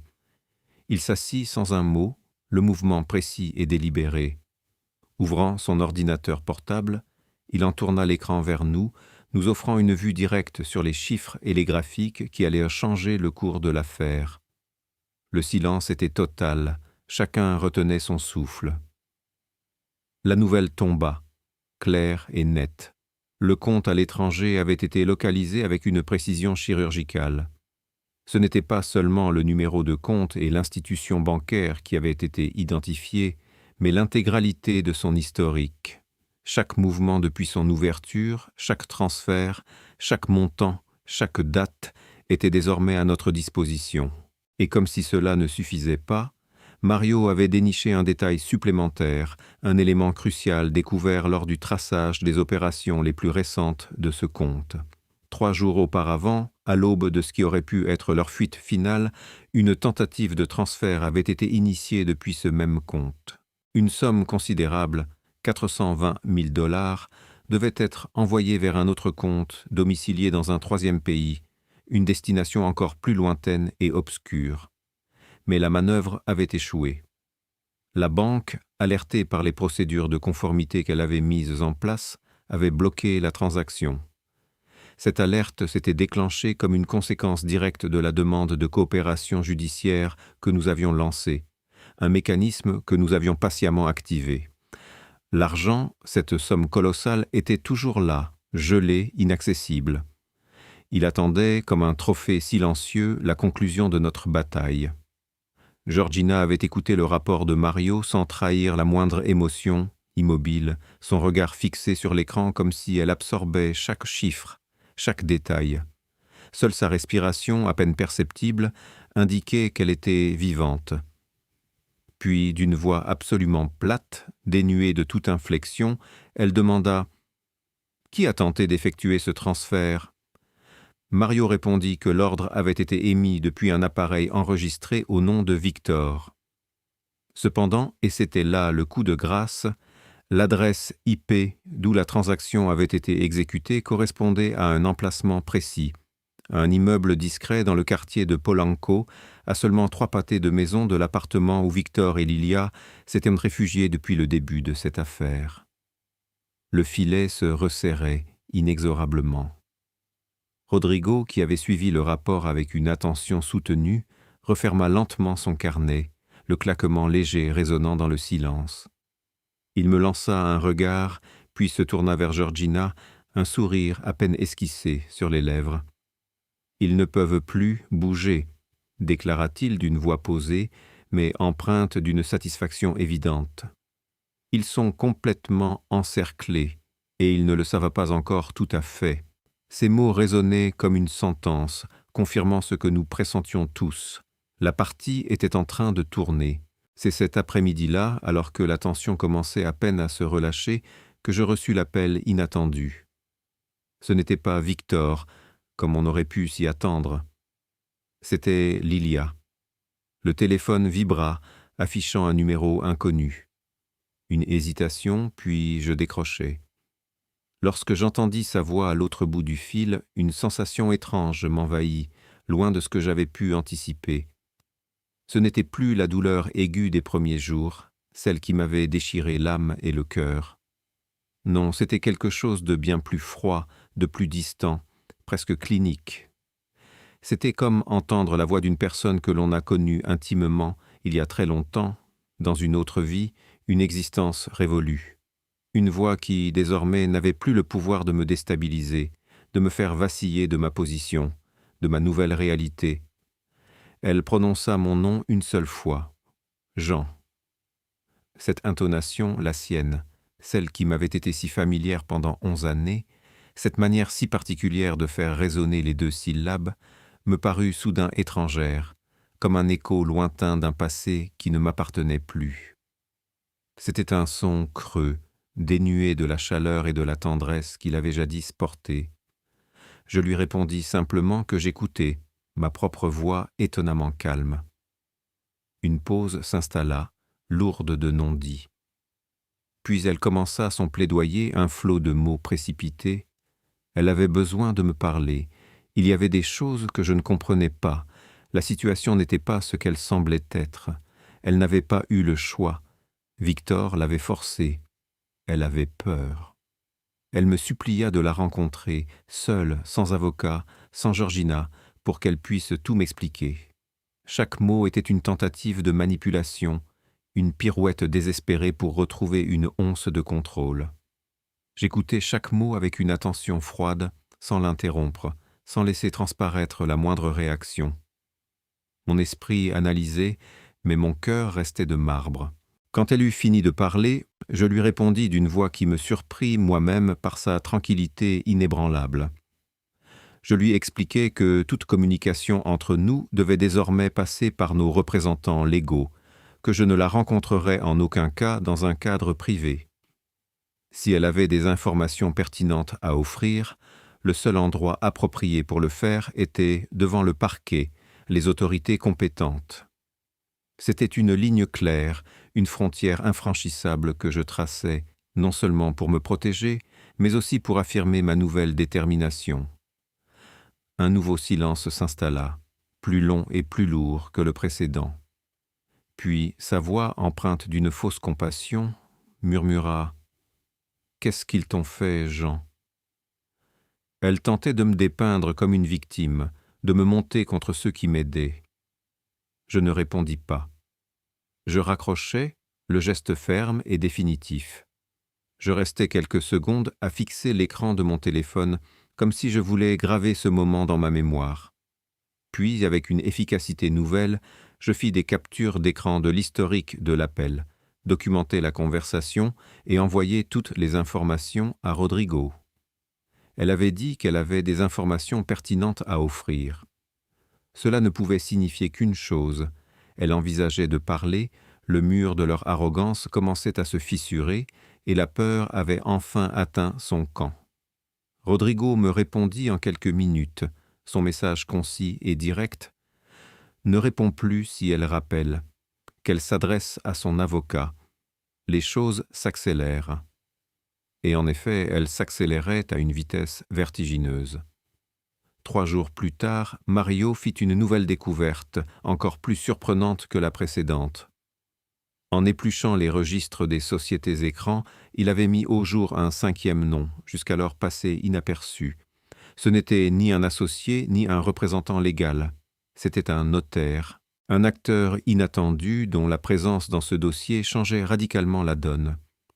Ce notaire avait authentifié plusieurs des documents les plus cruciaux de l'escroquerie, y compris 2 des contrats sur lesquels ma signature avait été grossièrement falsifiée.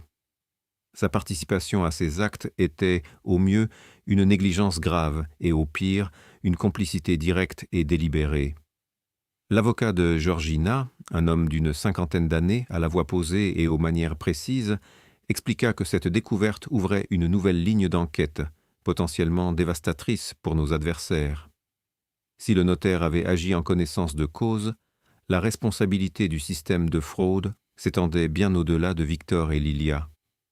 Elle touchait désormais un fonctionnaire investi de la foi publique, ce qui, selon lui, modifiait la nature même de l'affaire de manière significative, la faisant passer d'une simple escroquerie à une affaire de corruption bien plus complexe et grave. Rodrigo acquiesça, son regard perçant confirmant son accord. Il précisa que nous déposerions une plainte distincte contre le notaire dès que nous aurions rassemblé suffisamment de preuves documentaires pour la soutenir. Il était impératif de ne pas agir prématurément, de ne pas alerter quiconque n'était pas encore conscient d'être sous enquête. La discrétion était notre meilleur allié. J'écoutais attentivement chaque mot, absorbant les implications de cette nouvelle tournure, et prenait des notes avec une concentration que je ne me connaissais pas. Au cours des derniers jours, j'étais devenu un homme qui prenait des notes sans relâche. Date, nom, montant, références croisées entre les documents. Chaque détail comptait, chaque information était une pièce du puzzle que nous assemblions patiemment. Mon esprit, autrefois embrouillé par la douleur et la trahison, était désormais affûté, méthodique, entièrement dédié à la quête de la vérité et de la justice. C'était une habitude ancrée en moi, héritée de mon travail d'ingénieur, cette manière méticuleuse de consigner chaque donnée. Dans le domaine de la construction, le moindre détail oublié peut compromettre l'intégrité d'une structure entière. Il s'avérait que cette même logique s'appliquait parfaitement à la tâche colossale que nous avions entreprise.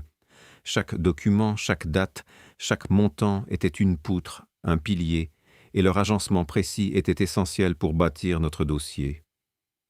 Un après-midi, Georgina me surprit penché sur mes notes, le front plissé de concentration. Elle s'arrêta un instant, son regard perçant balayant la page noircie de mes écritures serrées. Puis, d'une voix posée, elle commenta que ma méthodologie était remarquablement ordonnée. Je lui expliquai que c'était simplement la façon dont j'avais appris à traiter l'information technique, une seconde nature forgée par des années de plans et de calculs. Elle hocha la tête, un léger froncement de sourcils trahissant une pensée profonde. « C'est exactement le genre d'ordre qui a fait défaut chez les personnes qui m'ont entouré pendant des années, » dit-elle. Ce n'était pas un compliment au sens strict, plutôt une observation clinique, presque une constatation.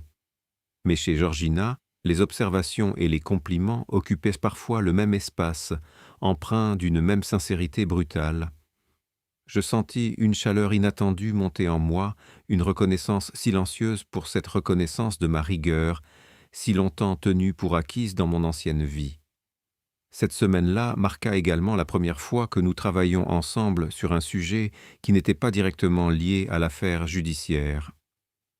Un problème technique était survenu sur l'un des projets de construction de son entreprise.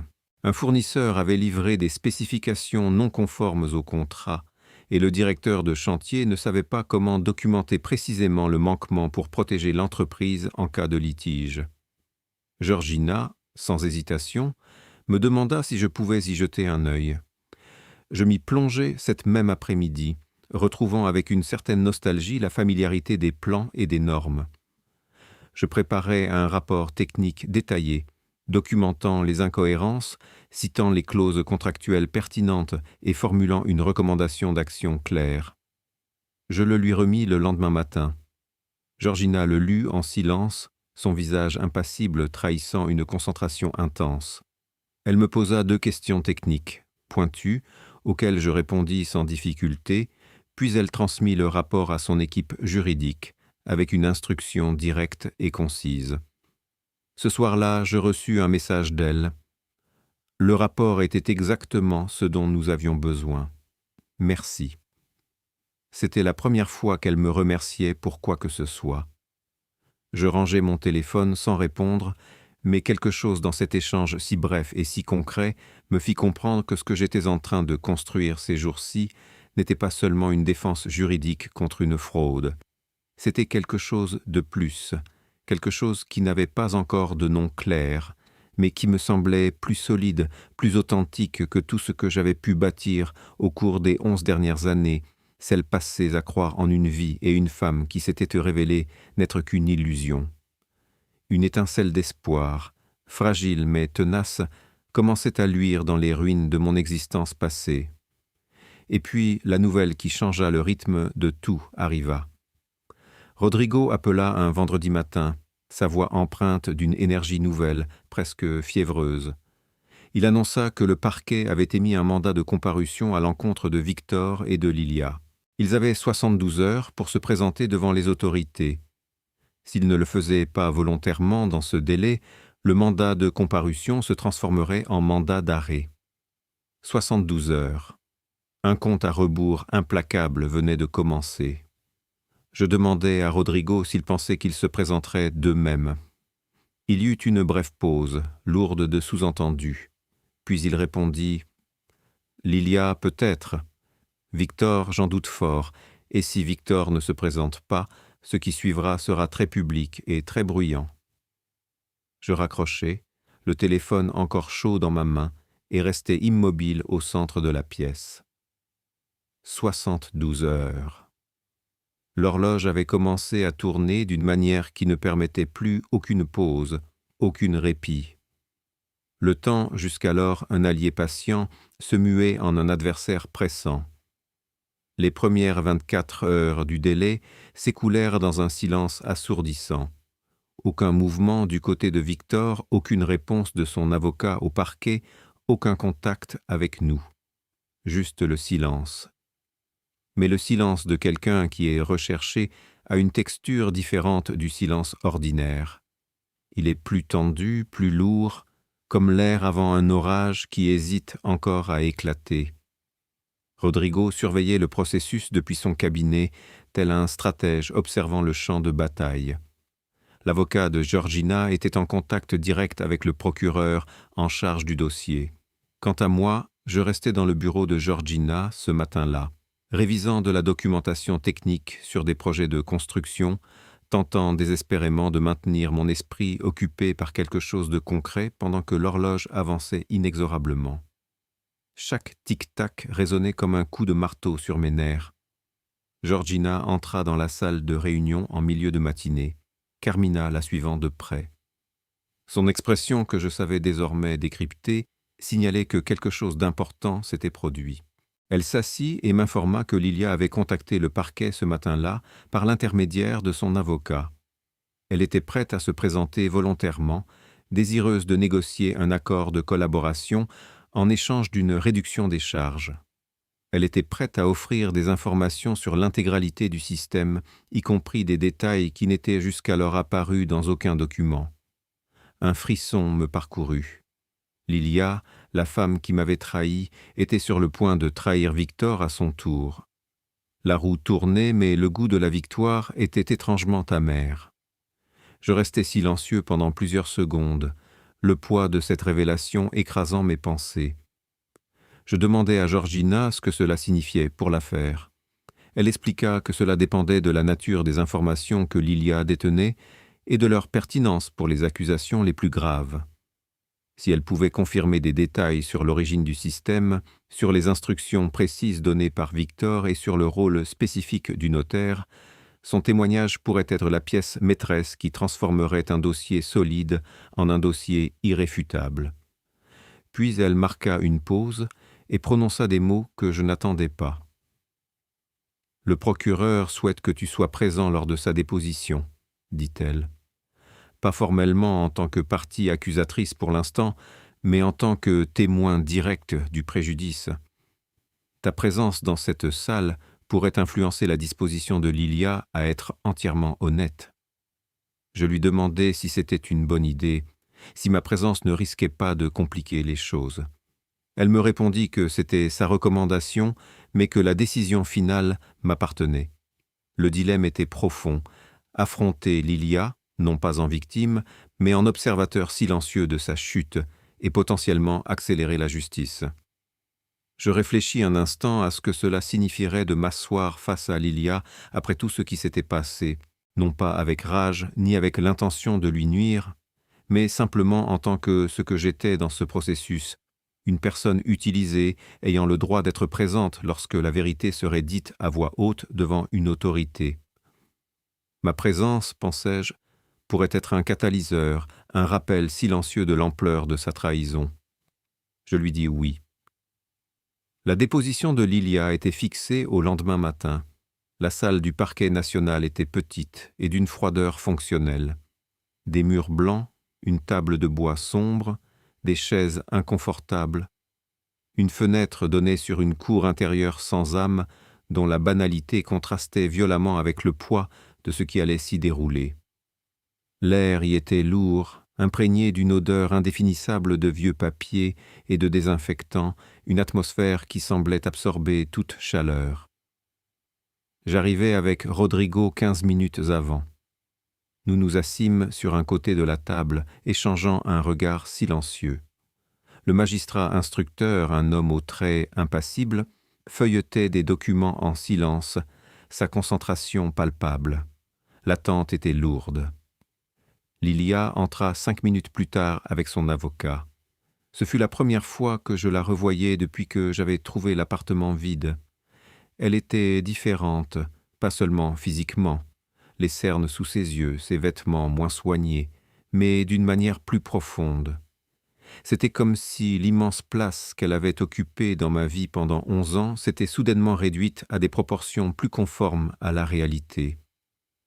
Elle n'était plus l'épouse adorée, mais une femme de 40 ans, assise sur une chaise inconfortable, face aux conséquences de ses décisions prises en pleine conscience. Elle me regarda en entrant, un seul instant, puis détourna les yeux. Je ne dis rien, ne la saluai pas. Je me contentais de soutenir son regard une seconde, puis je fixai l'avant de la salle, comme si elle était n'importe qui d'autre. La déposition dura 2h40. Lilia parla d'une voix d'abord contrôlée, qui perdit de sa contenance à mesure que les questions du magistrat instructeur devenaient plus incisives. Elle confirma avoir eu connaissance du système de société écran dès le début. Victor, expliqua-t-elle, le lui avait présenté comme une opération d'optimisation fiscale, un terme qu'il avait employé pour en minimiser la portée. Elle avait accepté, croyant le risque légal minime. Avec le temps, elle avait compris que c'était bien plus, mais elle était déjà trop impliquée pour s'en retirer sans conséquence. Elle confirma que mon nom avait été inclus dans les documents sur instruction directe de Victor. Il avait dit qu'il avait besoin d'une caution avec un profil d'employé stable, sans antécédents financiers problématiques. Elle avait fourni mes données car elle y avait accès, et parce que Victor lui avait assuré que les crédits seraient remboursés avant que quiconque ne remarque quoi que ce soit. J'écoutais sans bouger un muscle. Elle m'avait utilisé sciemment, avec mes données en main, et avait cru que personne ne s'en apercevrait. La froideur de cette trahison me glaça.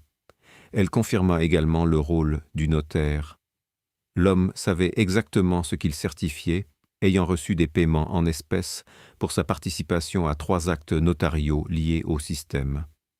Elle avait les reçus car Victor, avec son arrogance habituelle, avait tout consigné dans son agenda physique, même ses paiements illicites. Rodrigo me glissa une note sous la table. L'agenda couvre tout. C'est terminé. Un soupir de soulagement m'échappa, mêlé à une profonde lassitude. Lorsque la déposition fut conclue, le magistrat instructeur informa que, grâce à ce témoignage et à la documentation existante, les charges seraient étendues.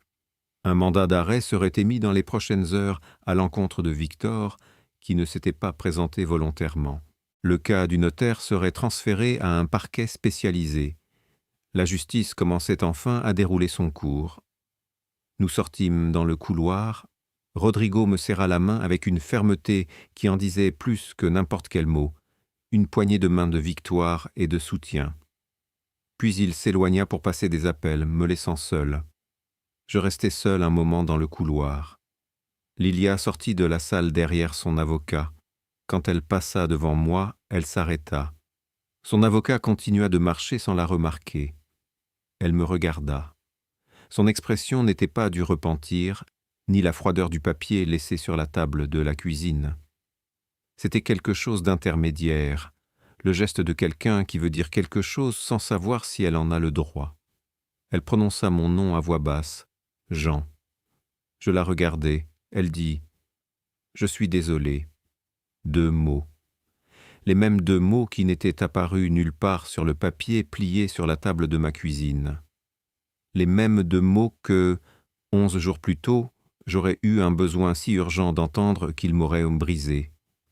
Maintenant, je les entendais et les traitais pour ce qu'ils étaient, 2 mots vrais, probablement, mais qui arrivaient 11 jours trop tard, plusieurs centaines de milliers d'euros trop tard, et 11 ans trop tard.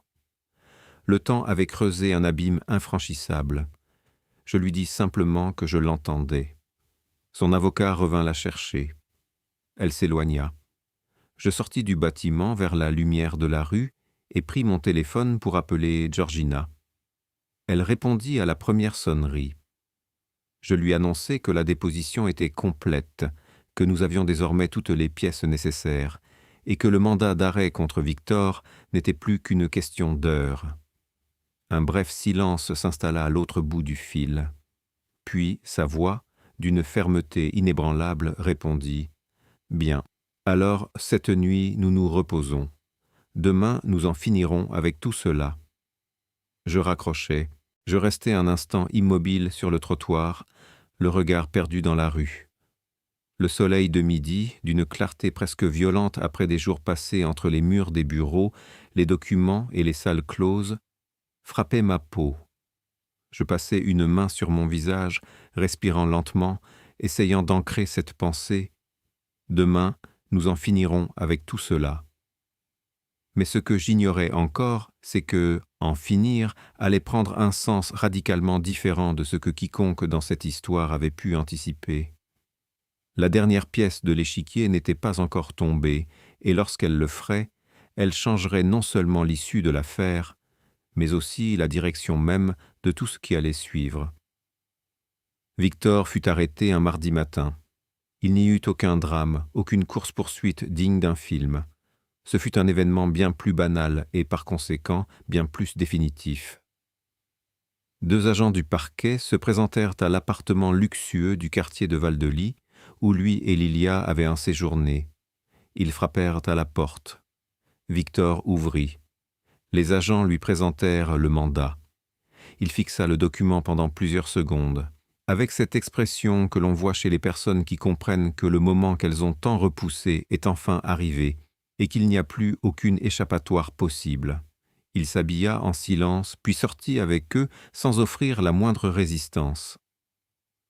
Carmina m'envoya un message avec la nouvelle à 9h43 du matin, une seule ligne lapidaire.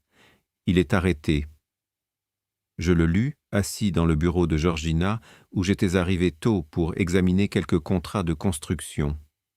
Je posai mon téléphone sur la table et regardai par la fenêtre un instant.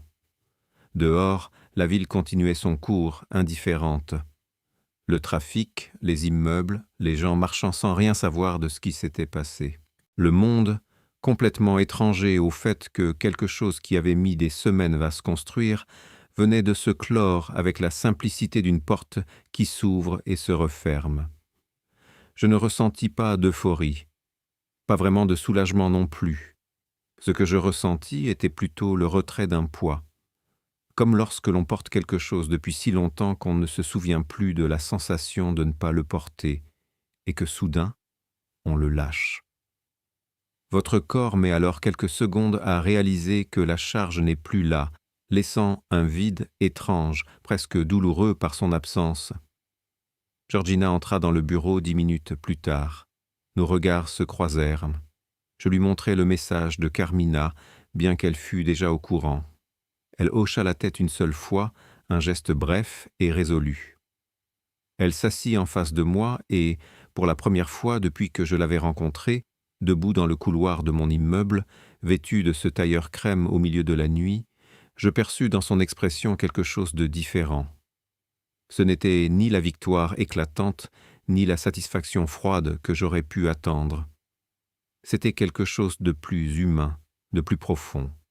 C'était la fatigue réelle de quelqu'un qui a maintenu une tension énorme pendant une longue période et qui peut enfin relâcher son souffle. Cela ne dura qu'un instant, puis elle redevint Georgina, l'implacable femme d'affaires. « Le procès prendra des mois, » déclara-t-elle d'une voix posée. « Rodrigo et mon avocat s'occuperont de la partie procédurale. Nous continuons avec les entreprises. » Je lui dis que j'étais d'accord, mais qu'il y avait quelque chose que je devais lui dire avant que nous n'allions plus loin. Quelque chose que j'avais ruminé pendant des jours et qui, ce matin-là, avec la nouvelle de l'arrestation de Victor, avait enfin pris une forme suffisamment claire pour être exprimée à voix haute. Je lui annonçai que je devais lui parler de quelque chose qui n'avait rien à voir avec l'affaire. Elle me regarda avec une expression qui n'était pas exactement de la méfiance, mais pas non plus une ouverture totale. C'était le regard de quelqu'un qui n'est pas habitué à ce que les conversations prennent des directions imprévues.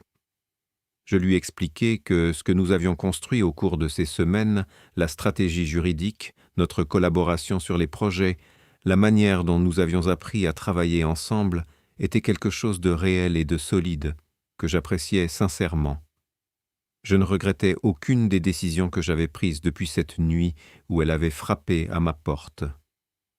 Mais je ressentais le besoin de discuter de ce que cette relation était et de ce qu'elle n'était pas, de ce qui viendrait après que la poussière serait retombée et que les avocats auraient refermé leur dossier.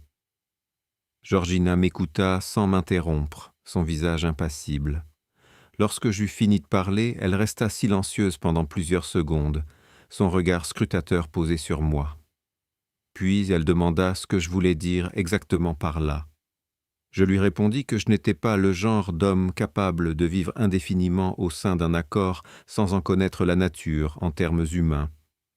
Le contrat légal était clair, la stratégie était limpide, mais ce qui existait entre deux personnes qui se levaient chaque matin, travaillaient ensemble, prenaient des décisions ensemble et affrontaient des difficultés côte à côte, cela ne figurait dans aucun document, et cela avait besoin d'un nom, d'une direction. Georgina me fixa longuement, son regard perçant. Puis elle prononça quelque chose que je n'attendais pas. Elle dit « Jean, quand je suis venu frapper à ta porte cette nuit-là, ce n'était pas parce que j'avais besoin d'un bouclier légal.